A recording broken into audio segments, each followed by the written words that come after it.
Os irmãos podem tomar os vossos assentos, eu os cumprimento com a paz do Senhor. Como o nosso pastor Jânio já falou, essa revista está falando sobre, hoje, a lição da inerrância. Estamos falando sobre as Escrituras. E essas primeiras 3 aulas, nós estamos entrando aí numa parte da teologia sistemática, onde nós vimos, a inspiração e hoje a inerrância. E a partir da semana que vem, nós vamos entrar sobre a estrutura da Bíblia, por como que ela tem, o formato que ela tem, por que ela tem essa sequência. Se os irmãos vão ver a semana que vem, a partir de diante, vamos entrar nas divisões da Bíblia, que a Bíblia, do formato que nós temos, que é conhecido como a Bíblia cristã, ela não é um formato cronológico, ela foi colocada num formato lógico, para que seja fácil o entendimento. A Bíblia hebraica, ela tem o que nós chamamos de Antigo Testamento, os mesmos conteúdos, só que dividido de forma diferente, o formato como o povo hebreu divide aí nos seus 24 livros, enquanto que nós temos 39, porque eles não dividem em primeiro livro, segundo livro de Reis, primeiro livro de Samuel, segundo livro de Samuel, e assim por diante, a maneira como eles colocam o Pentateuco, que nós chamamos os primeiros 5 livros, que eles chamam da Torá. Depois tem o Quevim e o Nevim. Nevim, os livros proféticos, e Ketuvim, os livros escritos, os que nós chamamos de poéticos. E dentre estes, a Bíblia hebraica divide de uma maneira um pouco diferente da nossa. Só para os irmãos terem uma ideia, o livro de Daniel, para eles, é considerado um livro poético.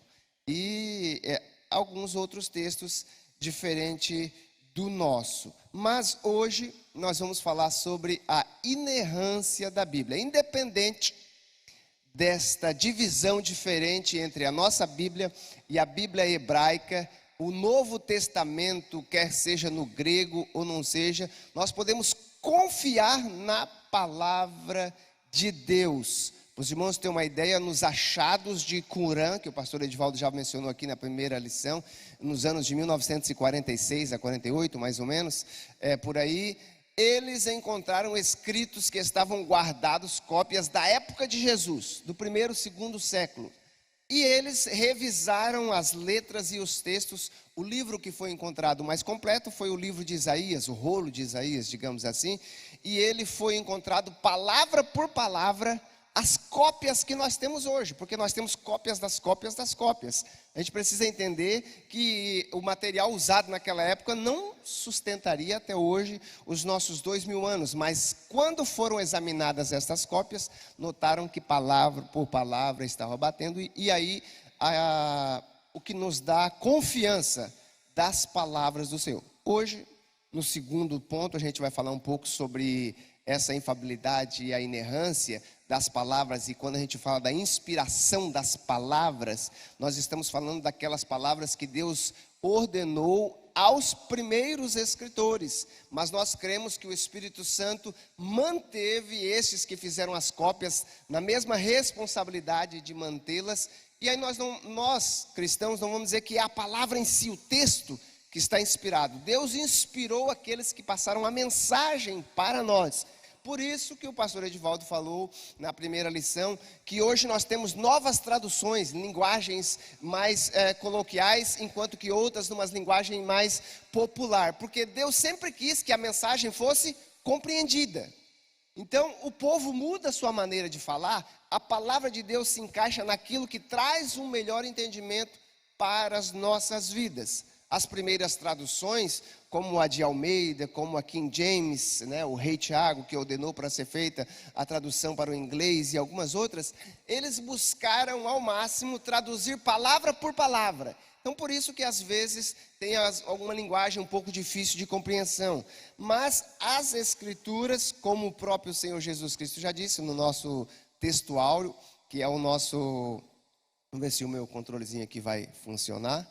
Nosso textuário, que é esse texto de Mateus 5,18, que ele diz que em verdade eu vos digo, quando ele foi questionado sobre o seu chamado e o que ele veio fazer, ele disse: olha, eu não vim para mudar a lei e o que foi escrito, mas eu vim para que ela se cumpra em mim, e não vai passar nem um jota, nem um tio, até que tudo se cumpra.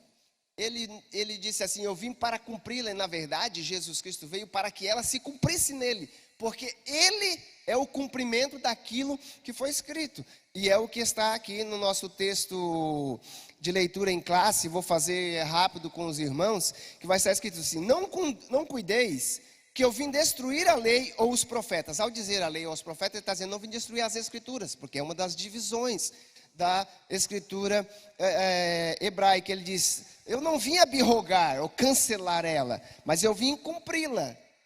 Porque em verdade vos digo que até que o céu e a terra se passem, outra tradução diz: não passará os céus e a terra, até que um jota ou um tio se omitirá ou seja arrancado da lei, sem que tudo se cumpra primeiro.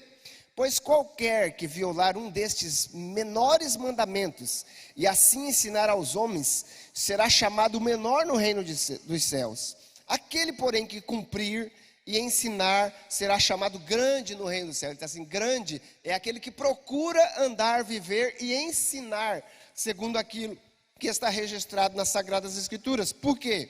Eu vos digo que se a vossa justiça não exceder a dos escribas e fariseus, de modo nenhum entrareis no reino do céu. Ele está dizendo: olha, está vendo que os judeus que são os escribas, os fariseus, eles buscam ao máximo seguir aquilo que está escrito, mas mesmo que de uma maneira errada, porque eles não têm uma compreensão. Ele diz: não quer dizer que eu vim aqui para diminuir o que Deus exige de você. Deus é perfeito, e Ele prefere que vocês andam acima da justiça deles, da maneira que às vezes, porque o próprio Senhor vai nos revelar o que Ele espera de nós, para que nós venhamos seguir. Aí ele diz assim: ouviste o que foi dito já nos antigos? Aí ele vai dizer: o que foi a lei, o que foi dito, o que foi passado pelos seus pais, os seus antecessores, porque antigamente nem todos tinham, muito poucos eram aqueles que tinham cópias. O que era? Eram passados de pai para filho, era na época a tradição oral, era o que era falado para os seus filhos e eles tinham aprendido. Era o que aconteceu com Jesus quando ele tinha 12 anos.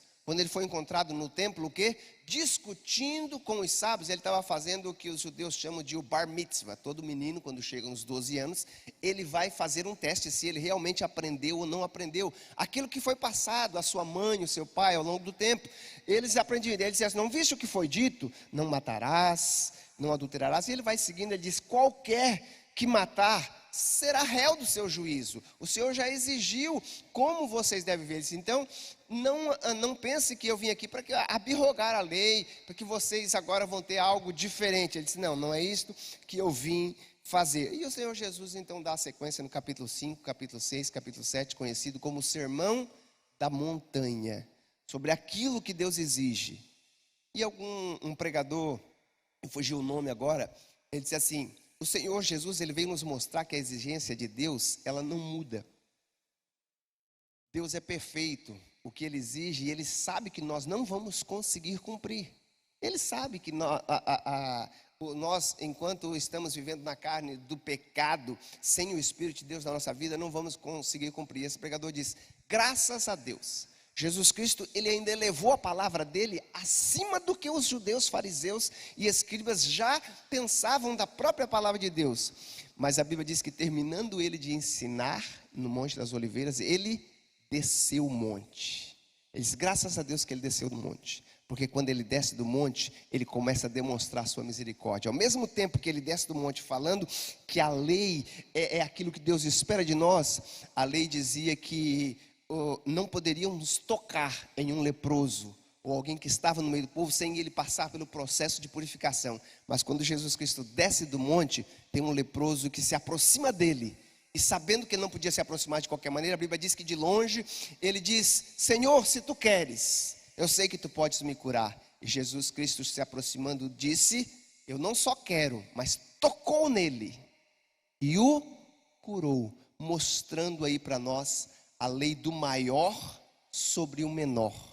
Qualquer um de nós que tocássemos num leproso dentro da tradição judaica seria considerado impuro por um período de tempo até que se limpasse. Mas Jesus, ele sendo o maior, teve o poder de tocar naquele menor e liberar a sua graça, nos mostrando que Deus veio agora não mais simplesmente para nos falar o que deveríamos fazer, mas para nos mostrar demonstrar ação de vida. Isso foi o que Jesus Cristo veio fazer, nos demonstrar como vamos viver.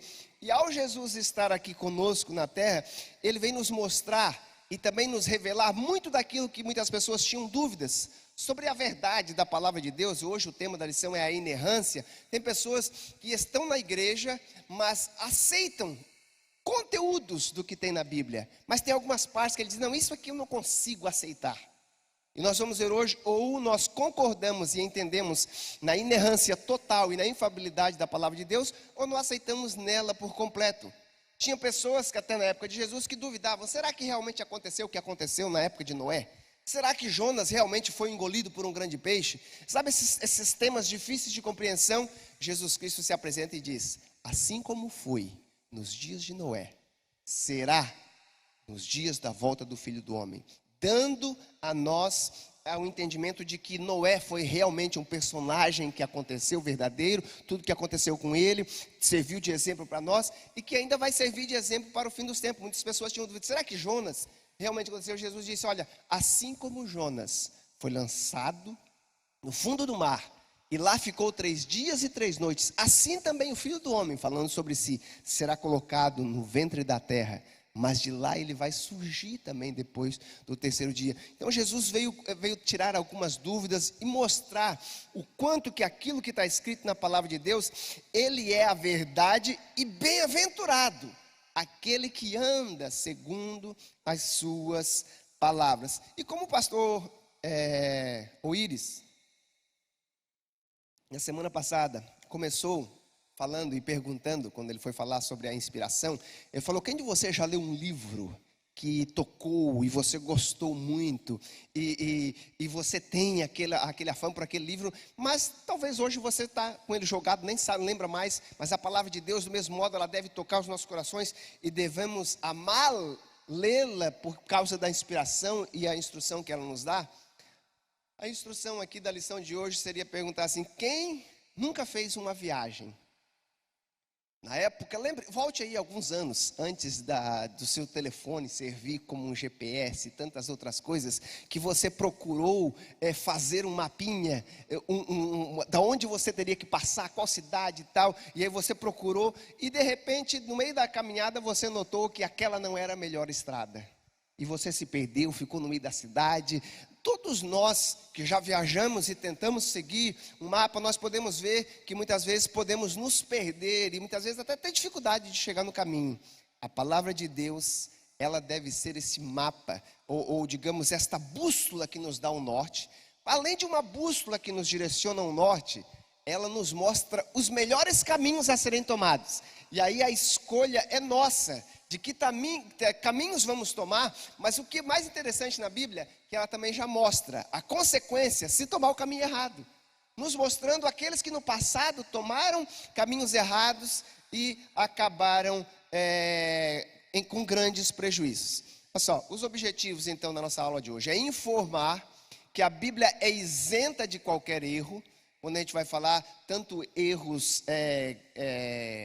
literais, erros históricos e outros erros, nós vamos falar um pouco sobre isso. A inerrância está falando disso, que a gente acredita que a Bíblia é isenta de erros.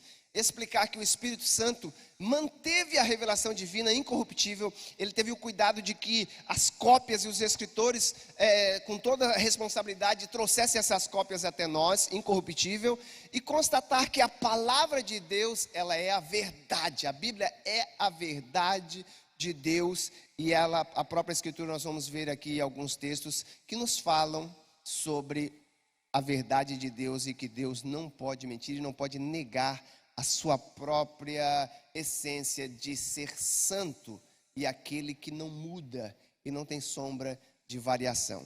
E aí eu trouxe aqui algumas frases para nós entrarmos aqui. Olha só, se a Bíblia é uma mistura de verdade e erros, como identificamos um e outro?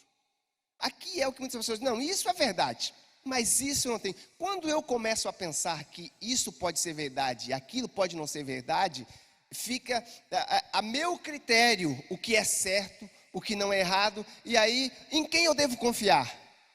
Neste grupo tal, que diz que essa é a única interpretação correta, ou naquele grupo tal? como nós vimos ontem, semana passada, o texto-chave da revista sobre a inspiração, lá de Pedro, onde Pedro diz, olha, nenhuma escritura é de particular interpretação, mas Deus, pelo Espírito Santo, inspirou homens a escrever aquilo que Deus ordenou que eles escrevessem para nos. Sabe, os irmãos lembram do profeta Joel? O profeta Joel foi chamado por Deus e ele se achava indigno. E ele era descendente de sacerdote, ele achava que talvez teria uma carreira sacerdotal. Mas o Senhor disse que escolheu ele antes do ventre da mãe dele e tinha ordenado ele para ser um profeta. E aí ele vai dizendo que a palavra do Senhor veio a mim, e ele vai tendo várias visões, e de repente ele disse assim, o Senhor, eu vou te colocar como profeta, aquilo que você colocar de em pé vai ser colocado de em pé, aquilo que você derrubar vai ser derrubado, a sua mensagem vai servir para a orientação dos povos. Aí no versículo 11 vai dizer assim, ó, e veio a mim ainda a palavra do Senhor outra vez dizendo, o que é que você vê, Jeremias? E eu disse, eu vejo uma vara de amendoeira. E aí o Senhor disse, viste bem, porque eu velo sobre a minha palavra para cumprir. Porque diz assim, viste bem, aquilo que eu estou falando para você escrever é o que você tem que escrever. Porque eu tenho compromisso com o que eu estou falando para você escrever. Eu velo com a minha palavra. Aquilo que Deus ordenou que fosse escrito, nós vamos ver hoje. Ele vela pela sua veracidade e também pelo seu cumprimento. Por isso que nós podemos confiar na palavra de Deus. Olha, se quisermos proclamar com confiança a mensagem da Bíblia a um mundo necessitado, a um mundo que precisa, a um mundo que procura por todo lado, querendo ouvir uma palavra de alguém, uma mensagem que muitas vezes é recebida com desprezo e ridículo. A palavra de Deus muitas vezes é recebida com desprezo e ridículo, porque muitos de nós que às vezes estamos dentro da palavra, dentro da igreja, não acreditamos na Bíblia. Como que eles vão aceitar esta mensagem se dentre nós às vezes duvidamos? Só poderemos levar esta mensagem e ela ter o êxito na vida das pessoas, se nós mesmos estivermos convencidos que esta mensagem é de fato verdadeira, poderosa, inerrante e infalível. Como disse o pastor a semana passada, muitos textos podem mudar alguma maneira de nós exercermos alguma atividade na nossa vida, mas a Bíblia, ela muda a nossa vida quando nós deixamos o Espírito tocar e nos direcionar naquilo que Deus tem para nós. Então a lição de hoje vai falar sobre a inerrância e o que é este termo inerrância da palavra de Deus e a sua infalibilidade. Aí a revista vai dizer, a inerrância é essa doutrina segundo a qual a Bíblia não contém erro. Inerrância e infalibilidade são duas palavras diferentes que andam juntas, mas têm sentidos diferentes. Quando diz inerrância é o quê? É que é a crença de que a Bíblia ela é totalmente verdadeira e que não possui erros, mesmo que aparentemente aos nossos olhos possam ter algumas contradições. Quando nós olhamos às vezes o evangelho de João, de Marcos, e ele fala algo sobre Jesus, e aí vem Mateus e Lucas e dá o seu ponto de vista. E aí a gente precisa entender. A gente vai estudar isso nas próximas lições, as diferenças do que nós chamamos os evangelhos sinóticos. O próprio estudo da palavra de Deus já nos mostra que dentre os evangelhos tem uma linha de visão. E o próprio Mateus, Marcos e Lucas, eles foram escritos de um ponto de vista diferente daquele de João. O tempo em que foram escritos e para que foram escritos. Mas Mateus escreveu segundo a sua visão e ele era um dos discípulos de Jesus. Já Marcos não era um discípulo de Jesus, mas ele era um dos membros da igreja primitiva e ele escreveu o seu texto, como diz a tradição, provavelmente pesquisando, e é conhecido como o Evangelho segundo Pedro, porque Pedro era aquele que era o líder da igreja, e provavelmente foi Pedro quem passou a ele a maior das instruções. E se você estudar o livro de Marcos, você vai ver que o personagem que mais fala é Pedro, porque era Pedro que estava declarando aquilo que ele viu Jesus fazer e acontecer. Lucas, ele já vai dizer que ele mesmo veio fazer uma pesquisa, e para mim colocar em ordem, para que você, Teófilo, o meu amigo Teófilo, aquele a quem ele enviou a carta, né? Para que você tenha um entendimento daquilo que Jesus começou a fazer e depois no livro de Atos ele dá sequência. Então a gente vai ver visões diferentes. Por mais que muitas vezes nós achamos que tem uma aparente contradição, em alguns textos que diz que Jesus entrava na cidade, outro texto que vai dizer que Jesus saía da cidade, ou um texto que vai dizer, e Jesus curou 2 cegos, e existiam 2 cegos, outro diz, Jesus curou um cego. Nós vamos ver que a mesma coisa pode acontecer quando nós olhamos um acidente que acontece numa encruzilhada. Quem estiver do lado de lá e quem estiver do lado de cá vai ter visões diferentes. Vão estar falando do mesmo acidente, mas vão estar falando do seu ponto de vista. O fato de eu dizer que Jesus curou um cego e eu não mencionar o segundo, não quer dizer que não aconteceram 2. E aí a gente precisa ter esses entendimentos na confiança da palavra de Deus. Por quê? A Bíblia diz que o Senhor, Ele inspirou aqueles que escreveram para que eles registrassem aquilo que serviria de orientação para nós. E eu botei aqui embaixo nessa caixinha desse texto, Deus não pode errar, pois Ele é santo e não muda, e Ele não inspiraria os seus escritores a escreverem dessa maneira. Por isso que o Salmo 19, e o Salmo 119, que é um salmo específico sobre a excelência da palavra de Deus, vai dizer que a palavra de Deus é pura. Que é o que é pura, sem mistura, ela é purificada, ela tem um valor que excede a tudo que é de instrução. E quando a igreja passou pela reforma, que foi um momento em que os homens de Deus, durante o tempo, viram como que a igreja universal, conhecida como católica, era uma única igreja universal, estava se afastando da palavra de Deus. Eles trouxeram de volta a igreja ao centro da palavra de Deus, inspirado por Deus e pelo Espírito Santo. Martinho Lutero então lança algumas frases que servem de base até hoje para nós. Só a fé, somente a graça, e ele diz, somente a Escritura, só a Escritura, não é a tradição, não é a igreja que vai dizer como nós devemos fazer ou o que devemos fazer para alcançar a salvação.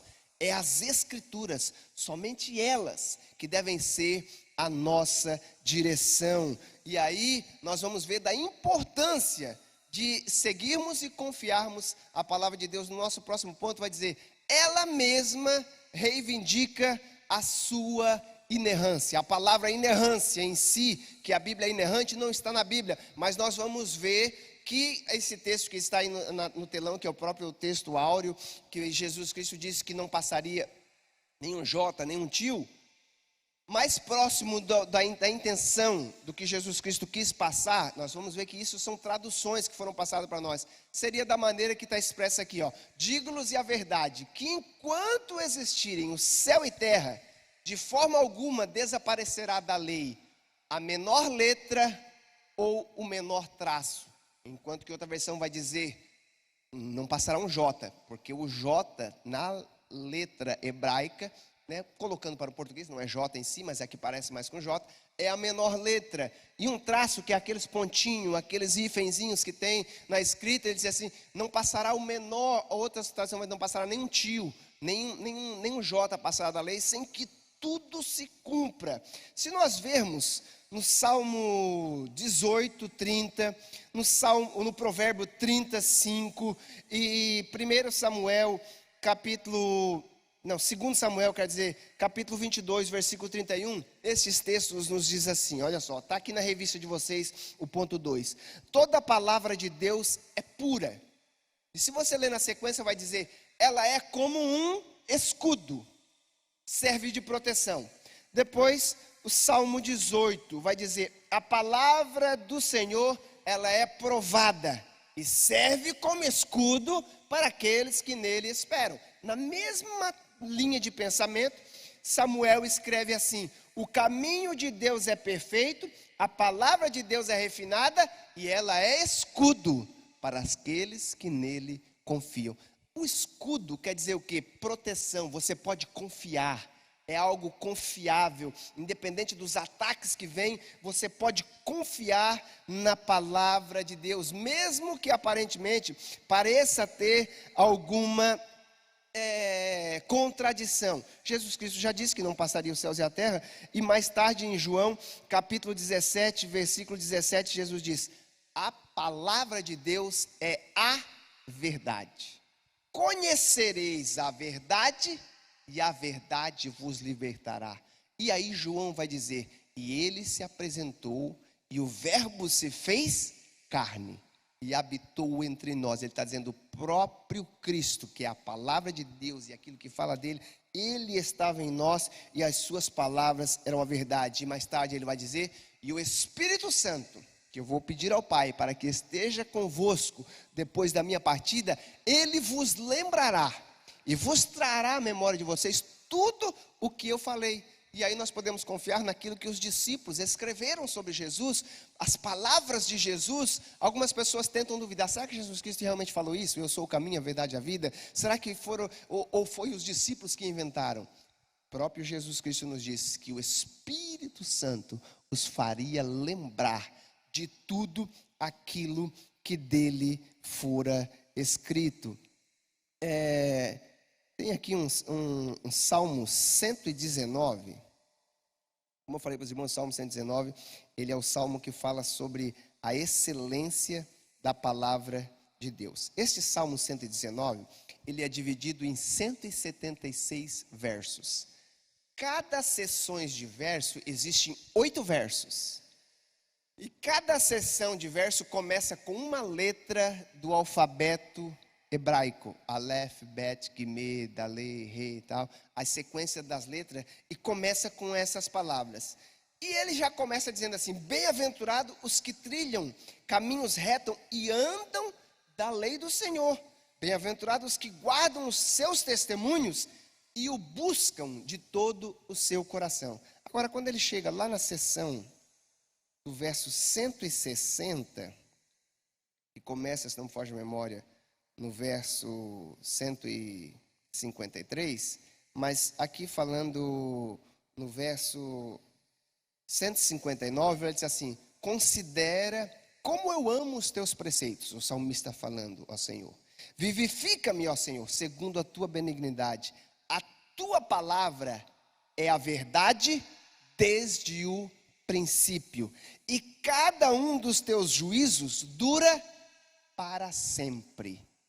Isaías 55, 11, que é a nossa próxima sequência aqui de textos, que é a infalibilidade, ela vai dizer assim: olha, assim como a chuva desce do céu e a neve, e não voltam para lá sem que primeiro faça tudo que foi mandado, assim a minha palavra, ela não volta vazia, mas ela cumpre o que lhe apraz. A palavra de Deus, além de inerrante, ela é infalível. Olha o que já disse Agostinho no 4º século depois de Cristo, um dos pais da igreja, um daqueles que lutou pela canonização dos livros que nós temos hoje e que fossem tirados da Bíblia alguns dos livros que eles queriam incluir, que eram apócrifos, que não eram textos inspirados, que eram textos que não andavam na mesma linha de raciocínio da palavra de Deus. Ele dizia assim: olha, eu aprendi a honrar somente aqueles livros chamados canônicos, que passaram pela regra e se encaixam,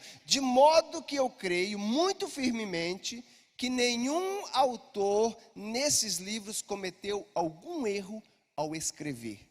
Ele tinha a confiança dos escritos. Eu me lembro aqui agora do pastor Ezequiel, fugiu o primeiro nome, Gomes, pastor Gomes, Gesiel Gomes, é isso mesmo, pastor Gesiel Gomes, em uma conferência, ele disse assim: muitas vezes no meio da pregação nós gostamos de trazer alguns textos históricos, como os irmãos já ouviram falar muito de Flávio Josefo. Flávio Josefo, um historiador que viveu no 1º século, ele foi governador da Galileia por volta do ano 60, quando houve a guerra dos judeus contra os romanos, e ele registra muitos dos acontecimentos de Jesus, e de vez em quando no meio da pregação alguém diz, assim como Flávio Josefo já disse, tal. O pastor Gesiel Gomes gosta de dizer assim: olha, isso tudo é bom para validar a mensagem, para nós ver como não só o que está na palavra de Deus, mas Deus usou pessoas para confirmar os escritos, mas o Espírito Santo está confirmando no nosso coração, quando nós falamos a palavra de Deus, porque ele vela para cumprir. Mas há um momento que eu digo, mas Flávio Josefo disse isso. E o pastor Gesiel Gomes disse que o Espírito Santo dá um passo para trás e diz assim: isso é o que Flávio Josefo disse. Eu não tenho compromisso com o que Flávio Josefo disse. Ele até pode servir para conformar ou confirmar muito daquilo que nós falamos, mas o Senhor tem compromisso com a palavra dele. Por isso a importância de nós lermos e conhecermos, para que não sejamos enganados com alguém que vem distorcer a palavra de Deus, porque a palavra é infalível em si, ela é infalível, a palavra de Deus é infalível. Olha só, é impossível que até mesmo o próprio Jesus tivesse lido uma passagem do Antigo Testamento, que era o texto que ele tinha como escritura na sua época, e ele dissesse: bem, esta passagem está realmente errada, eu vou mudá-la para vocês. Em algum momento Jesus Cristo fez isso? Não. Quando alguém questionava ele sobre o que Moisés falou, sobre o que os profetas falavam, ele diz: vocês já não conhecem o que está escrito? Ande segundo o que está escrito, aquilo que Deus já ordenou aos seus profetas. Olha o que Deus diz na sua palavra: não fará o Senhor nada sem que primeiro o quê? Avise aos seus profetas que passarão as instruções para os seus filhos. Os irmãos têm uma ideia, muitos dos livros que nós temos hoje, os profetas menores, ou até mesmo dos profetas maiores, como é o caso de Ezequiel, aquelas revelações magníficas que ele teve, muitas pessoas acham que Deus o colocava na praça pública, e ele estava falando. Não, foi escritor literário. Deus deu a ele a inspiração para ele escrever as profecias, e eram lidas as profecias, eram achadas e eram passadas para o povo. Um dos profetas que Deus usou verbalmente foi o profeta Jeremias. O profeta Jeremias falou muito verbalmente, mas teve textos que ele não falou. Ele próprio tinha um escrivão que andava junto com ele e que escrevia as revelações que ele tinha do Senhor. A palavra do Senhor é infalível dentro daquilo que Deus mandou, ordenou os seus profetas a escrever. Quando a gente fala que a palavra de Deus é infalível, significa o quê? Que essas palavras são verdadeiras e se cumprirão cabalmente, assim como tudo aquilo que foi profetizado sobre a vinda de Jesus se cumpriu na íntegra, e nós cremos que aquilo que Jesus Cristo falou para a sua igreja está se cumprindo, como disse o apóstolo Paulo, que nos últimos dias aconteceriam isso, nos últimos dias surgiriam muitos falsos mestres, enganando, nos últimos dias as pessoas abandonariam até mesmo o desejo natural de homem para com mulher, estariam cheios de homem com homem, mulher com mulher. Nós estamos vendo tudo isso se cumprindo. Por que não confiarmos naquelas profecias que ainda não se cumpriram e que estão apontando para o fim dos tempos, que nós vemos que está cada dia mais próximo? Então, negar esta verdade é desacreditar na sua autoridade e inspiração. Por que é autoridade? Qual a autoridade da palavra de Deus? Da onde ela veio? O seu autor é o próprio Deus, como foi a semana passada, aqui muito bem apresentado pelo pastor Willis. Ele é o inspirador.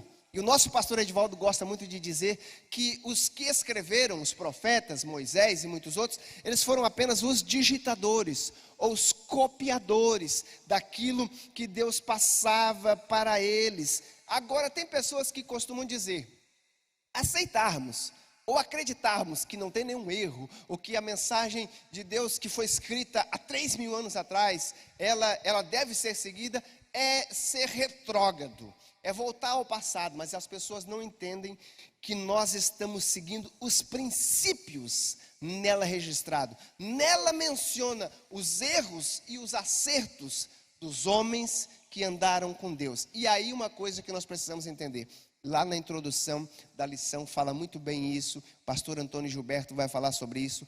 A Bíblia não contém resposta para todas as suas perguntas. Ao contrário do que muitas pessoas dizem, que a Bíblia responde tudo, não. A Bíblia responde aquilo que Deus quer nos direcionar quanto à nossa salvação e o caminho para chegarmos a uma comunhão com Ele. Aquilo que Ele queria se revelar a nós, Ele foi se revelando pouco a pouco, assim como Ele se revelou a Adão no começo, depois a Noé, a Abraão, e na pessoa de Jesus se cumpriu a sua revelação em forma de carne, e Ele foi nos dando a sua revelação daquilo que vai acontecer. Ele nos deixou aquilo que importa sabermos sobre Ele, sobre a sua palavra, sobre o caminho a seguir, e Ele não fez questão de excluir aqueles que quiseram andar nos seus caminhos e, como diz a expressão popular, racharam a cara. Até o próprio sábio Salomão, que foi alguém que recebeu sabedoria de Deus, ele mesmo teve muitos erros e acertos, ele recebeu de Deus a revelação dizendo: olha, não se estribes no seu próprio entendimento. Busque o caminho do Senhor, porque o caminho dele é reto. Porque o caminho do homem, que olhando para ele parece um caminho de vida, o seu fim é um caminho de morte.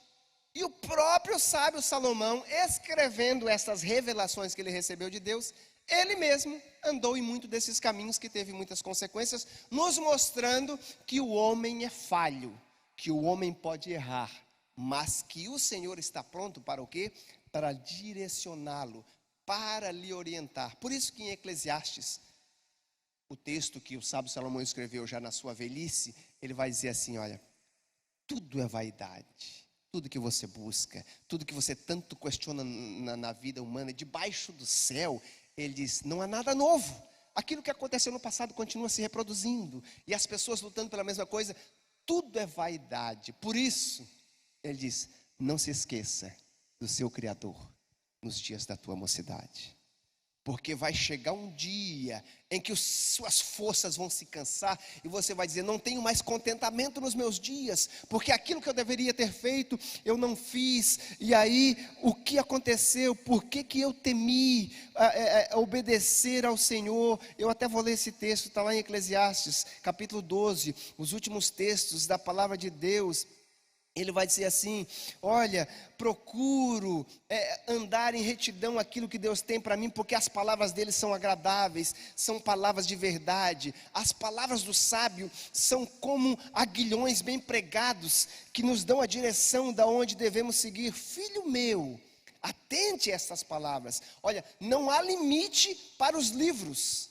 E tudo que você vai fazer, ele diz, sempre vai ter conhecimento que o homem vai buscar. Mas ele diz, mas de tudo que tenho ouvido e vido, o fim é este: tema a Deus e guarde os seus mandamentos, porque este é o dever de todo homem. Porque um dia Deus há de trazer o juízo toda obra e a tudo o que está encoberto debaixo do céu, quer seja bom, quer seja mal. A própria palavra de Deus, e Jesus diz no livro de Mateus que um dia nós vamos ser julgados por tudo que falamos e que fizemos. Por isso que ele diz, guarda esses seus mandamentos e tema ao Senhor. A melhor coisa que nós podemos fazer para os nossos filhos é não simplesmente ajudá-lo a ser uma pessoa muito bem educada, ter muito conhecimento intelectual, mas de tudo que ensinarmos os nossos filhos. Pastor John MacArthur diz, se você ensiná-lo a temer ao Senhor, você já ensinou tudo de supra-sumo que existe para o homem ensinar aos seus filhos. Porque alguém que tema ao Senhor, ama o próximo. Alguém que teme ao Senhor, obedece às autoridades. Alguém que teme ao Senhor, busca andar segundo aquilo que você quer. Alguém que teme ao Senhor, obedece aos pais. Mas se você só força os seus filhos a te obedecer e não o ensina a temer ao Senhor e amar ao Senhor, vai chegar um tempo em que a obediência vai cessar e ele não aprendeu a temer ao Senhor. A própria palavra de Deus nos diz, instrui o menino no caminho que deve andar. Porque quando ele chegar velho, ele não vai se esquecer dele, ele vai saber o caminho que deve andar. A palavra de Deus, ela é esta bússola que nos dá o norte. Como também um mapa, ela nos mostra os caminhos a seguir, mas somos nós que vamos escolher segui-lo. Aí a importância de amarmos a palavra, de ensinarmos os nossos filhos. É difícil, ei meus irmãos, no mundo da tecnologia, as crianças não querem mais pegar livro. Uma dificuldade que está para nós fazer o Gabrielzinho e a Sofia querer ler alguma coisa. Eles pegam um livro, lê 2 páginas e já, sabe? Uma dificuldade de fazê-los amar, não só ler a Bíblia, mas ler literaturas também é importante, porque é lendo que a mente da gente se torna fértil a criar e a aprender a fazer as coisas. Mas hoje em dia, a sociedade está cada vez mais banal, fazendo coisas que não acrescentam em nada e ao mesmo tempo, além de não acrescentar, consome o tempo de aprender o que é bom, o que é perfeito, o que agrada ao Senhor. Estamos vivendo dias difíceis, mas precisamos orientá-los a amar a palavra de Deus, entender na sua inerrância. Muito mais especificamente, quando a gente fala da inerrância, com algumas dúvidas que tem, quanto à sua transmissão. Foi o que Deus disse aí por profeta Isaías: aquilo que eu passei aos meus profetas, aquilo que eu instruí eles a escrever, não vai voltar. Assim como a chuva não volta e a neve não volta para o céu sem primeiro cumprir o que lhe apraz, a minha palavra, ou toda palavra que saiu da minha boca, não voltará vazia. Agora, como que nós vemos então essa parte de escrito inspirado, inerrante, e aí com várias versões, pastor? Como que nós vemos se tem versões diferentes? Como que eu vou confiar nessa? Como que eu vou confiar naquela? Qual que é mais próximo do original ou não original? A princípio a gente precisa aprender isso. Uma aula de bibliologia, uma aula de teologia sistemática, você vai aprender. Existem os manuscritos autógrafos, existe aqui, nós vamos ver os manuscritos apócrifos, e existem aqueles pseudos, epígrafos e os apócrifos. O que é tudo isso, pastor? Está falando grego? Sim, é grego, essas palavras são gregas. São palavras que são trazidas do grego para nós aprendermos o seu significado. O que são os manuscritos autógrafos? São os escritos da mão do próprio autor. Por isso que eles são chamados de autógrafo, porque é aquilo que é passado. Olha, eu tenho algo aqui do fulano de tal, seja ele famoso ou não seja, eu tenho assinatura, sabe? Hoje em dia, quando você vai comprar uma casa ou fazer alguma coisa no cartório, além de você dar o seu autógrafo, precisa ser o quê? Firmado, que foi você mesmo que assinou. Tem que alguém dar a vazão de que realmente foi você que falou. A palavra de Deus Deus tem fugiu aqui a palavra. Deus tem compromisso com aquilo que ele passou aos seus profetas para nos escrever. Quando a gente fala de manuscrito autógrafo, nós estamos falando daquele texto que foi o primeiro escrito, como eram as cartas do apóstolo Paulo. Os irmãos têm uma ideia, o apóstolo Paulo enviava cartas para a igreja, e essas cartas chegaram até nós. Mas a carta era lida na igreja que foi enviada. Daqui a pouco, como que era a igreja? A igreja não era como a nossa. A igreja era um grupo de pessoas que se uniam nas casas.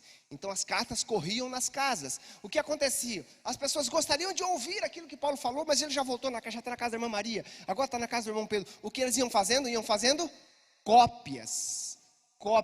Depois que todos os originais foram compilados e montados no que nós chamamos hoje de Bíblia, como disse o pastor Jânio, a palavra Bíblia foi dada a esta união dos livros, quando foram encontrados todos os livros juntos na cidade de Biblos, e aí foi dado o nome de Bíblia, que é esta junção. Mas o Antigo Testamento, conhecido como Bíblia Hebraica, já estava fechado este cano antes mesmo de Jesus.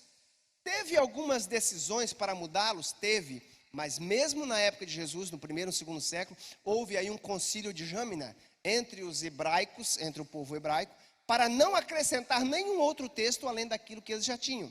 E nós vamos ver que a Bíblia cristã, nossa, evangélica, é diferente da Bíblia cristã católica.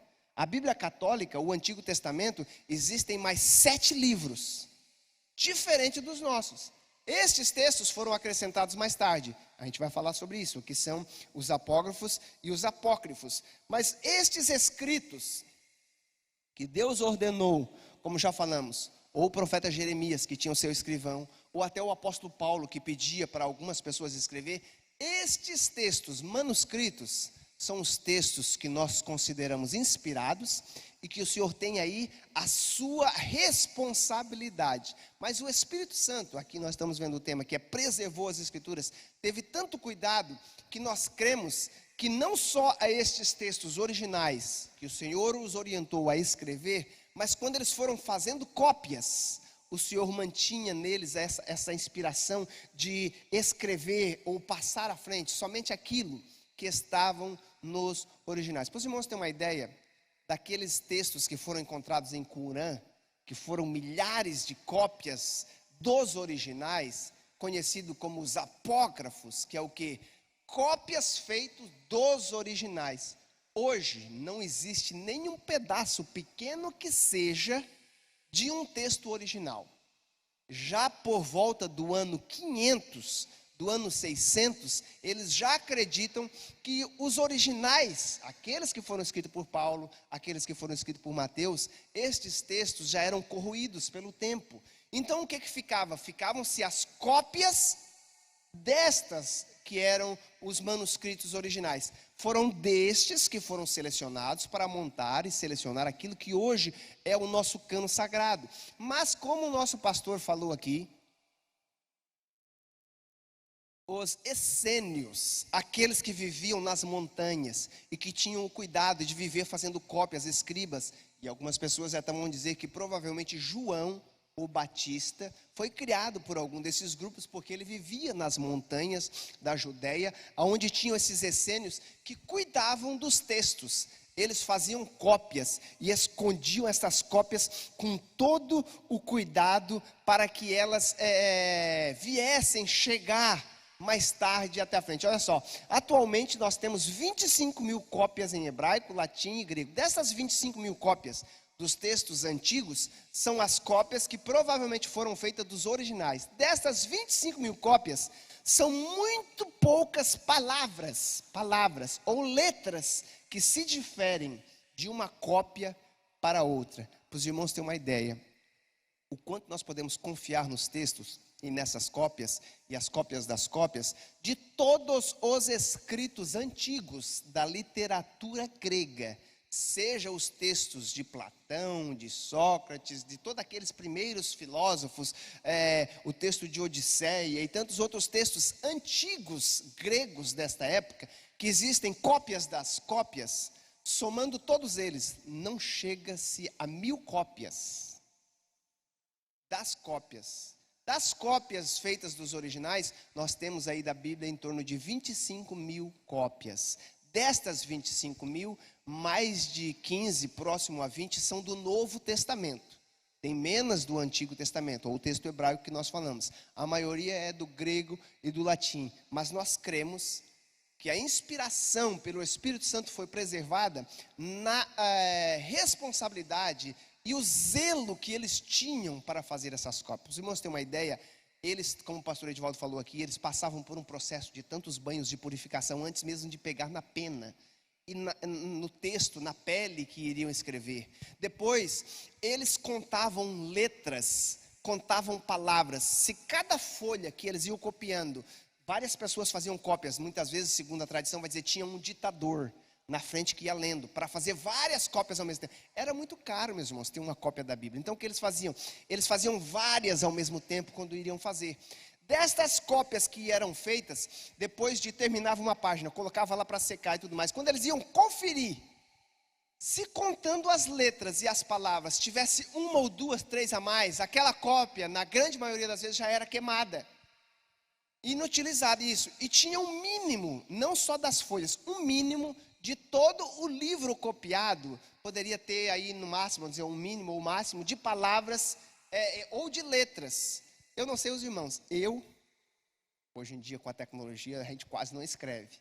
Eu, quando vou escrever, tenho o hábito de vez em quando pular um S, pular um A, pular um O. Estou escrevendo a palavra pagamento, eu estou paga, daqui a pouco já pulo para o tô.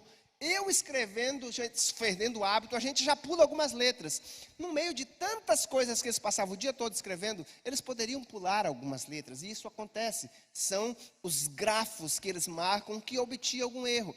E aí, é aí que vai ter algumas cópias que você vai ver, algumas Bíblias hoje em dia que nós temos, que diz, esse versículo não tinha nesta cópia. Tinha algumas cópias que ficou faltando um versículo, ou faltando algumas palavras. Eram nestes erros que talvez poderiam acontecer, que eram o quê? As cópias dos originais. E aqui na nossa revista vai dizer assim, olha, a qualidade dessa inspiração foi preservada pelos Espíritos Santos, e assim sendo, podemos confiar que a Bíblia é fidedigna aos originais, que não deixou de manter a exatidão real das palavras inspiradas pelo Senhor. Agora, dentre os livros que nós temos, como eu falei, existem os apócrifos e os pseudoepígrafos. Os apócrifos, a maioria das pessoas conhecem os 7 livros apócrifos, que fazem parte da Bíblia católica, que é o quê? Que é Tobias, Eclesiástico, Sabedoria, Macabeus, Judite. Estes livros foram acrescentados por volta de 1546, no Concílio de Trento. Agora, estes escritos já existiam desde o segundo, terceiro século da era em que nós vivemos. Na época em que o cano sagrado foi fechado no Novo Testamento com os nossos 27 livros, alguns desses textos já rolavam e queriam que fosse incluso, mas ele não se encaixa. Olha lá, o seu conteúdo pode até ser histórico, mas não é inspirado. Por quê?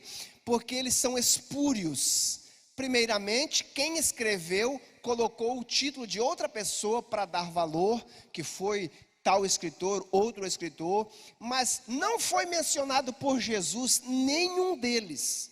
Os apóstolos não compactuaram com a sua mensagem, os pais da igreja que lutaram ao fechar o cano sagrado não escolheram nenhum deles. Jesus Cristo fez mais de 1000 menções ao Antigo Testamento, e ele não faz nenhuma alusão a Eclesiástico, a Tobias e a tantos outros escritos que foram acrescentados depois à Bíblia do Antigo Testamento. Para os irmãos terem uma ideia, a Bíblia traduzida do grego para o latim é conhecida como a Vulgata Latina, traduzida pelo bispo Jerônimo no IV século, a pedido de um dos reis da época do governo romano. E ele então pediu para que Jerônimo analisasse os textos apócrifos.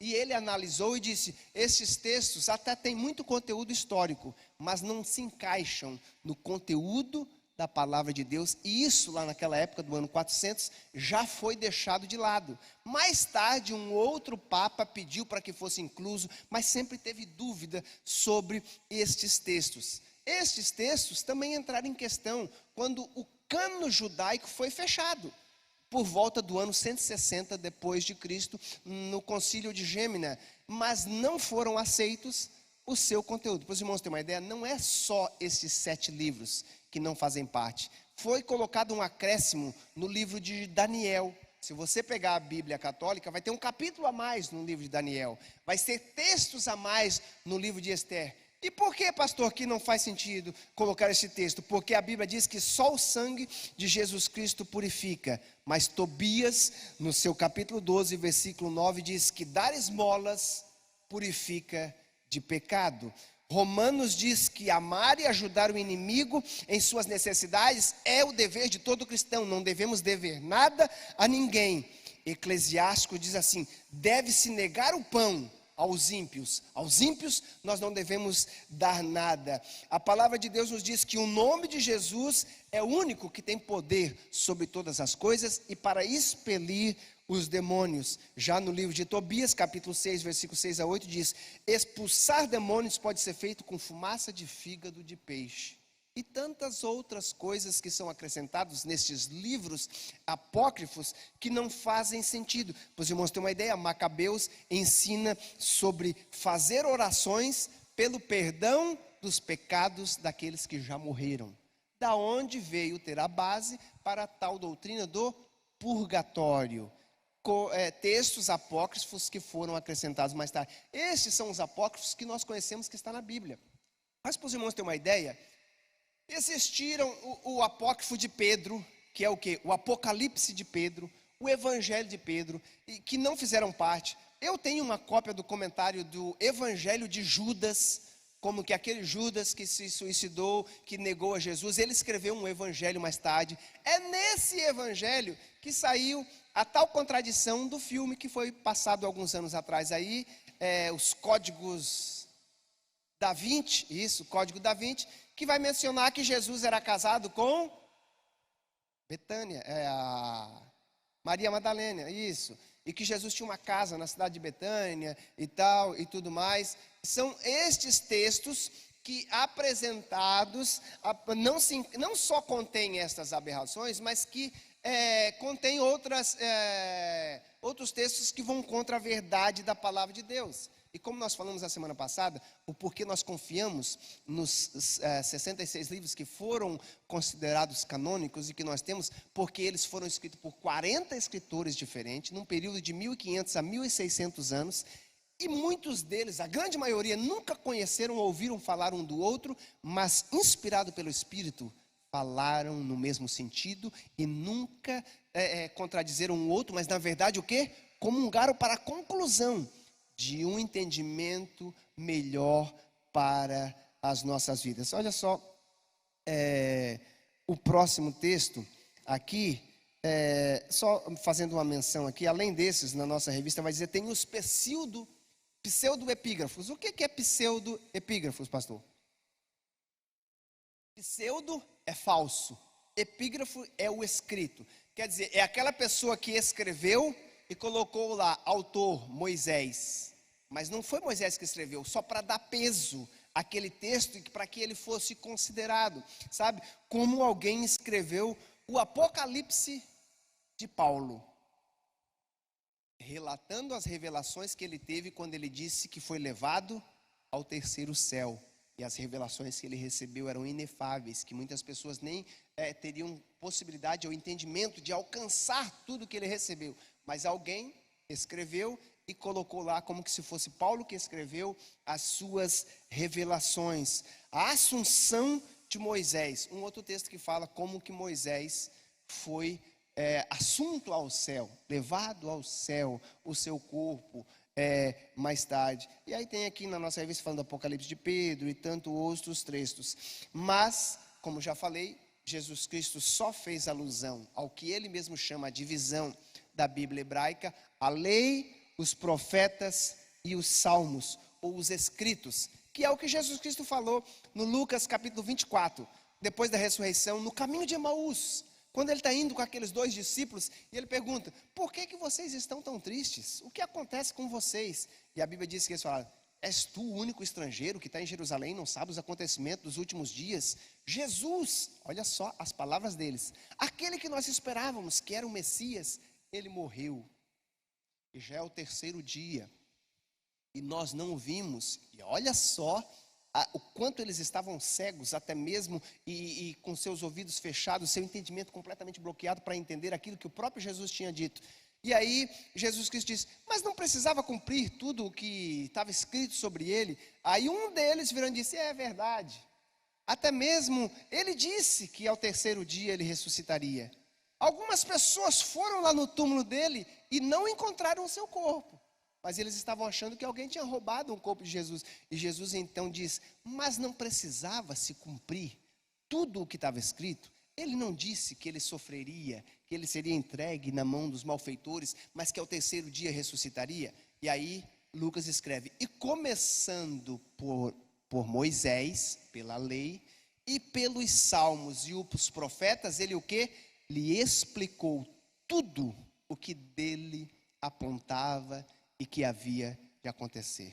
Alguns escritores e alguns estudiosos até dizem que talvez aí começou o primeiro seminário bíblico, aí dando essa grande explicação pelo próprio Senhor Jesus Cristo. Olha, nós não reconhecemos a autoridade desses livros por não serem inspirados pelo Espírito Santo e terem um conteúdo que vai contrário à própria palavra de Deus.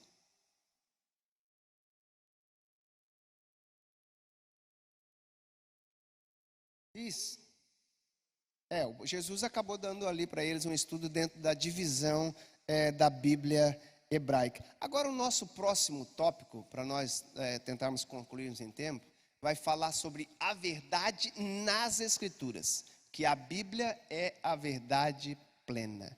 Tudo o que ficou registrado, tudo o que Deus permitiu que chegasse até nós, era o que Ele esperava que chegasse até nós, para que nós obedecêssemos e entendêssemos a sua autoridade, muito mais do que apenas a tradição humana, aquilo que foi escrito. Meus irmãos, na época de Jesus já era assim. Meus irmãos têm uma ideia? No livro de Mateus, capítulo 15,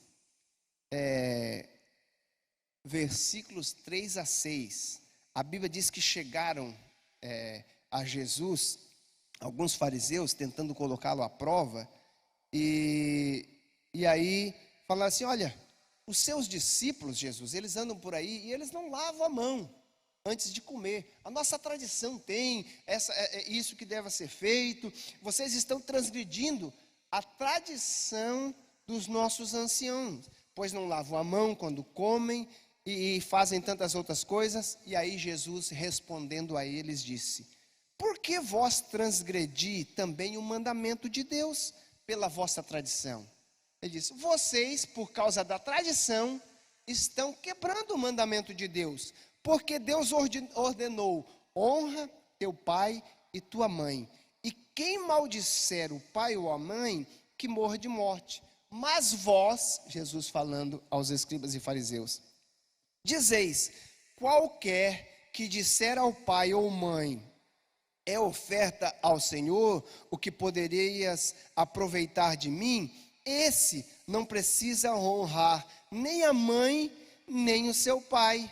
E assim, ao vocês falarem dessa maneira, vocês estão invalidando a palavra de Deus pela vossa tradição, o mandamento de Deus. Hipócritas sois vocês. Por isso que bem profetizou o profeta Isaías a vosso respeito, quando ele disse: vocês me honram com seus lábios, mas o seu coração está longe de mim. Ele disse: muitas vezes, por causa da tradição, daquilo que nós ouvimos, nós deixamos de confiar na verdade plena da palavra de Deus. E os irmãos veem que ultimamente o inimigo tem tentado a todo custo levar-nos a duvidar das palavras de Jesus ou daquilo que Jesus Cristo falou. Por quê? Porque o diabo é o quê? É o pai da mentira.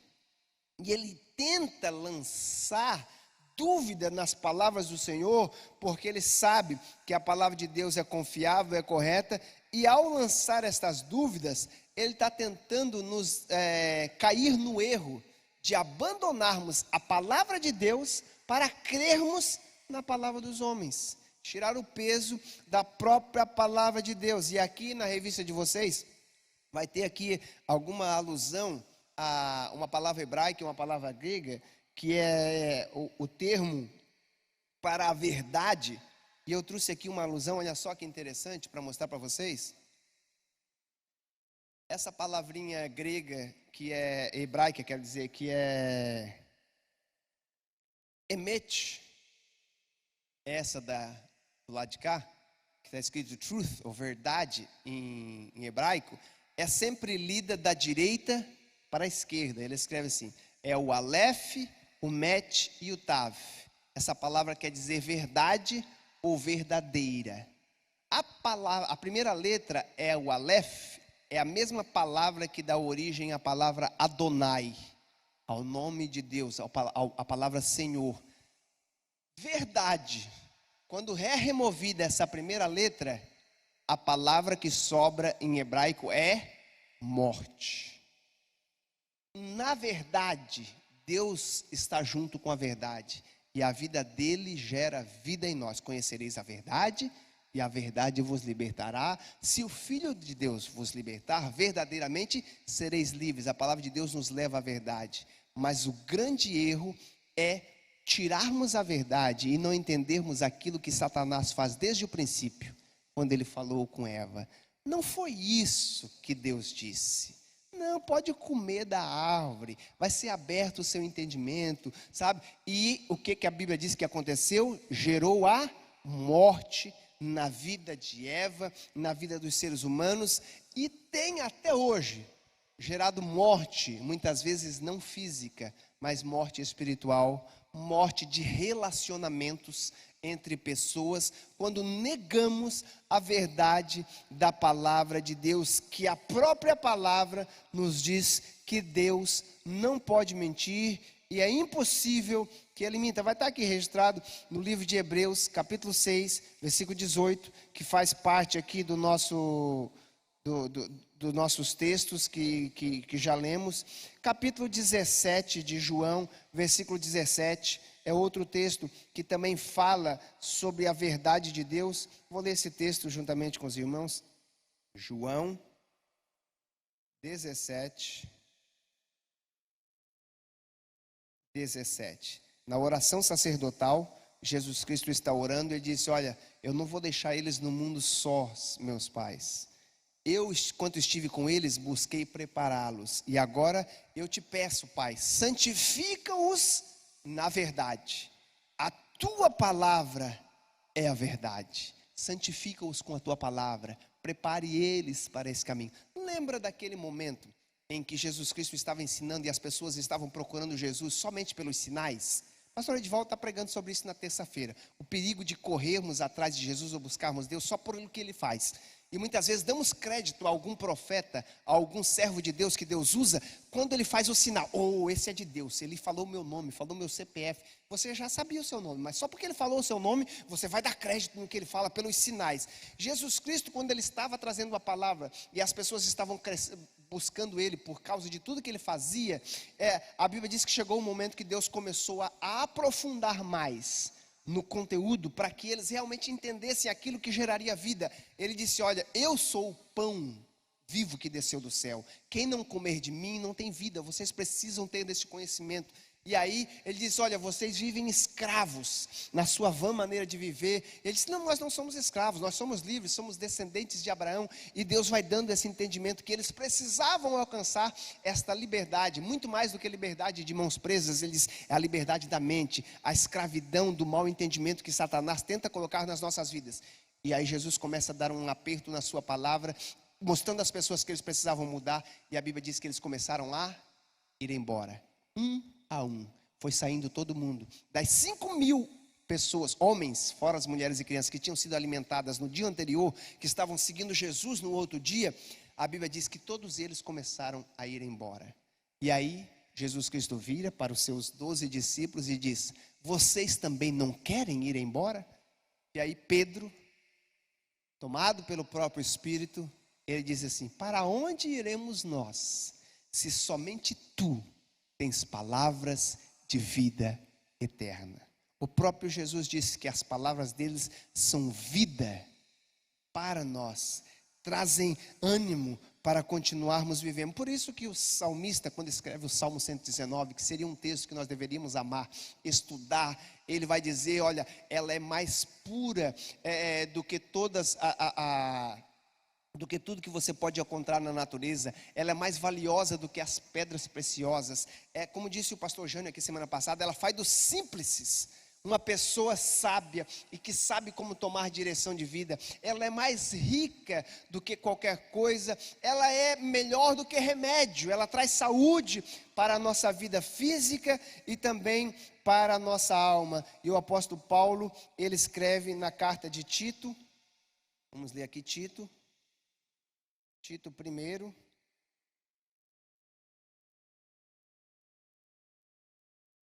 verso 2. Em esperança da vida eterna, ele disse: eu estou escrevendo para vocês, os eleitos de Deus, e o conhecimento da verdade que Deus deu, na esperança da vida eterna, a qual Deus, que não pode mentir, prometeu antes dos séculos vindouros, mas no seu tempo manifestou a sua palavra pela pregação que nos foi confiada, segundo o mandamento de Deus, o nosso Senhor Jesus Cristo, o verdadeiro Filho de Deus. Ele veio trazer a nós graça, misericórdia e paz. Isso é o que ele veio nos trazer. Precisamos entender e confiar na verdade das Escrituras, porque ela é verdadeira. E quando não cremos e deixamos que ela seja distorcida, pode gerar morte. Olha só, a verdade da Bíblia, ela é uma verdade espiritual e moral. Os seus preceitos não precisam de nenhuma nova revelação. Ele continua o mesmo e nos dando instruções. Eu coloquei aqui, são conceitos que geram vida. São conceitos que unem famílias. São conceitos que unem sociedades. São conceitos que fazem a diferença na nossa vida. Deus colocou a sua palavra até mesmo acima da própria reputação do seu nome. A Bíblia diz que a Jesus foi dado um nome que está acima de todo nome. Mas olha o que diz o Salmo de número 132. Salmo 132, 138, vamos ver ali? 138, desculpa. Estou ruim de visão aqui. Salmo 138, verso 2. Ele começa assim: eu te louvarei, Senhor, na presença dos deuses, a ti cantarei louvor, inclinar-me-ei para o teu santo templo, e louvarei o teu nome, porque pela tua benignidade e pela tua verdade engrandeceste a tua palavra acima do seu próprio nome. Deus tem tanta confiança naquilo que Ele passou aos seus profetas que vai se cumprir, que Ele a colocou ao patamar ou acima do seu próprio nome, sabe? Não é necessário vir uma nova revelação, alguém com algo novo, porque a própria palavra de Deus, ela se renova, ela nos mostra um novo entendimento e nos dá a direção daquilo que nós devemos andar. Aqui na revista vai dizer que Mateus capítulo 24, versículo 35, Jesus Cristo vai dizer que ela é a fonte de autoridade permanente, e aí nós podemos confiar na sua inerrância e na sua verdade, tanto espiritual como moral, quando ela nos diz como devemos tratar, como devemos viver em comunidade, um para com o outro. E acima de tudo, ela ainda é a verdade histórica e científica.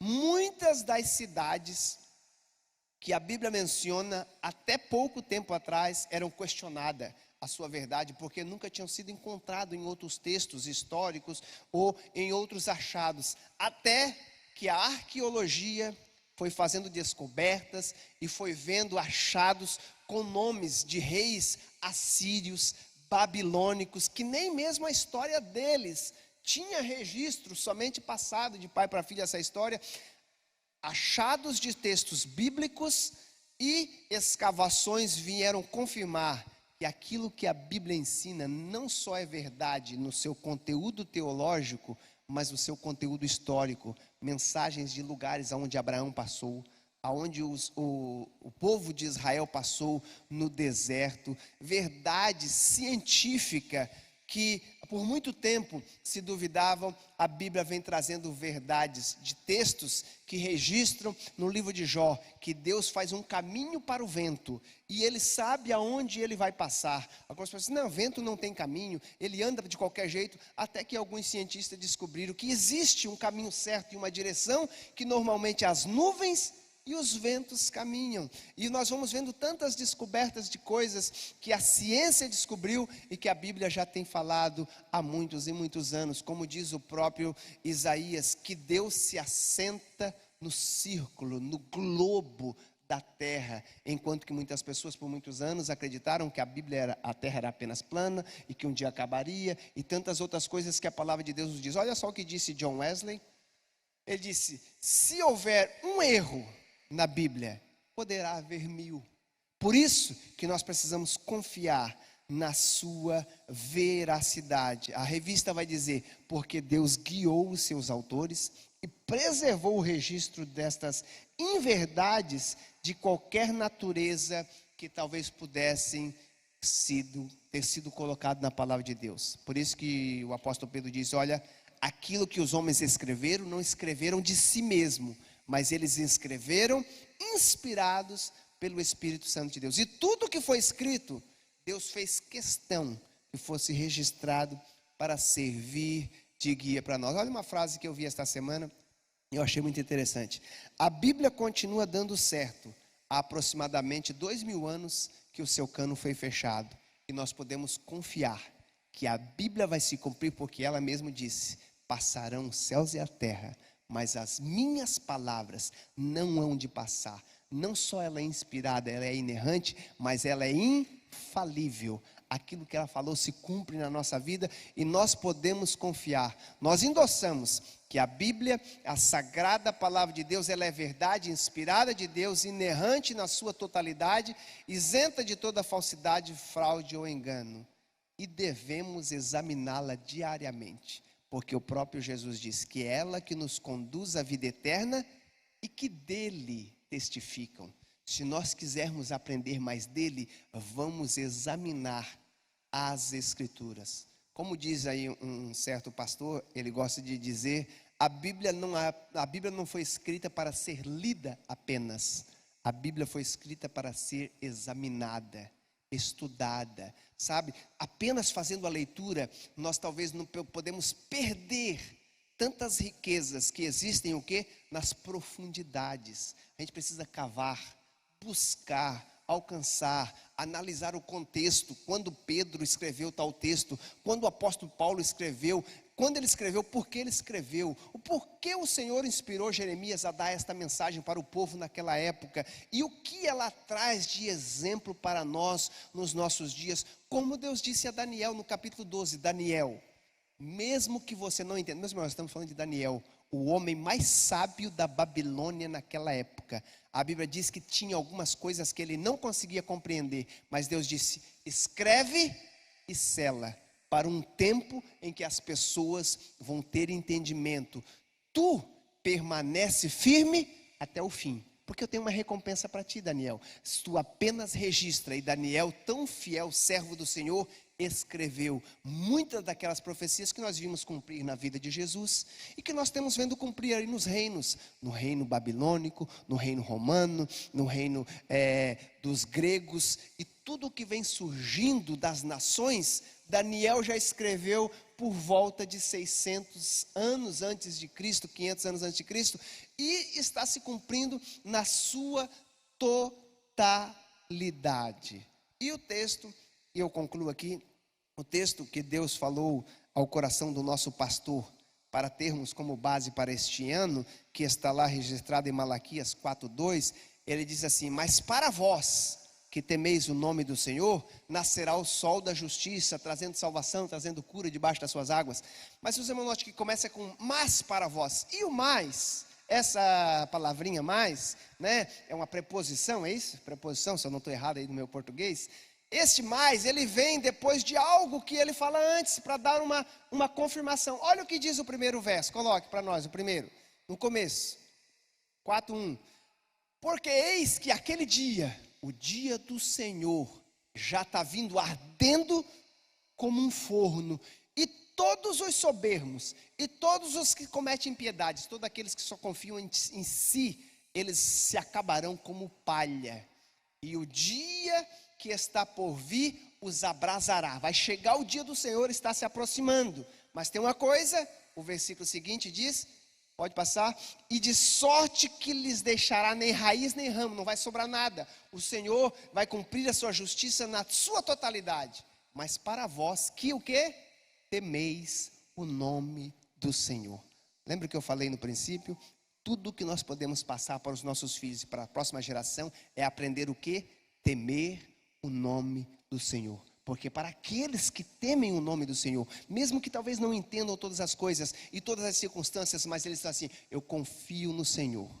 Os que esperam no Senhor, os que confiam no Senhor, eles se cansam, se fadigam, mas o Senhor renova as suas forças, e o sol da justiça, esse sol da justiça é o próprio Senhor Jesus que nasce e vem trazendo salvação debaixo de suas asas para nós, e nós vamos o que? Saltar como bezerro novo, e vamos alcançar aquilo que Deus tem para nós. Eu concluo dizendo que Deus disse no livro de Tiago, na epístola de Tiago, o nosso Deus é o Deus que é o Pai das luzes, e nele não há sombra de variação de dúvida. Não tenha dúvida. Leia a palavra de Deus, porque ela é lâmpada para os nossos pés, luz para o nosso caminho. Quanto mais nós lemos, ela vai nos direcionando ao caminho certo. E como disse o escritor de Provérbios, como a luz da aurora, ela vai brilhando, brilhando na nossa vida, até nos mostrar o que precisamos remover, o que precisa ser removido. Não somos perfeitos, mas é a palavra de Deus que vai nos aperfeiçoando, para, como disse o apóstolo Paulo, alcançarmos a posição de varão perfeito, a estatura de Cristo, a medida que Deus tem para as nossas vidas. Que Deus abençoe os irmãos. Não deixe de continuar vindo, estudando, que seja online ou que seja que presente, traga os seus amigos, seus irmãos. A partir da próxima semana nós vamos ver a estrutura bíblica. Por que ela tem essa estrutura da maneira que é? Depois nós vamos estudar os primeiros 5 livros. Depois nós vamos estudar os profetas. Nós vamos aprender muita coisa. Claro que vai ser apenas uma introdução, mas aqui é para aguçar os irmãos, para chegar em casa e querer buscar mais e procurar aprender mais do Senhor. Que Deus abençoe a vida dos irmãos.